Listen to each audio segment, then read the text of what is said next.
कराची के इलाके कोरंगी में 19 रोज कबल रिश्ता न देने पर फायरिंग का वाकया पेश आ गया, जिसमें 4 अफराद जख्मी हुए थे। जख्मी होने वालों में 18 साल लड़की जिंदगी की बाजी हार गई। नमाज जनाजा भी अदा कर दी गई है। इस वक्त हमारे नुमाइंदे यासिर लड़की के भाई के साथ मौजूद हैं। मजीद उनसे जानते हैं। जी यासिर। जी बिल्कुल, इस वक्त मैं मौजूद हूँ कोरंगी बंगाली पाड़ा में, जहाँ पर कुछ रोज़ पहले फायरिंग का वाकया पेश आया था। फायरिंग का वाकया रिश्ता ना देने की वजह से किया गया, जिसमें 4 अफराद शदीद ज़ख्मी हुए थे, जिसमें एक लड़की जो है वो जाबर ना हो सकी और उसका गुज़िश्ता रोज़ इंतकाल हो गया। जबकि हमारे साथ उनके भाई मौजूद है जिनको भी गोली लगी और वो ज़ख्मी हुए थे। सर, क्या वाकया पेश आया था, ज़रा बताइएगा। ये रिश्ता मांगने के लिए आया था, वैसे में हाथापाई हो गया। फिर उसने अपने दोस्तों को बुला के फायरिंग वायरिंग कर दिए।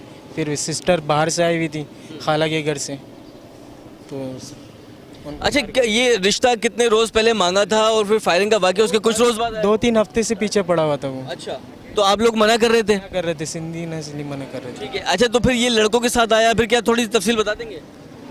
आया, बहन से बात करा, फिर मैं पीछे से आ गया था, पीछे से फिर मेरे साथ हाथापाई हुआ।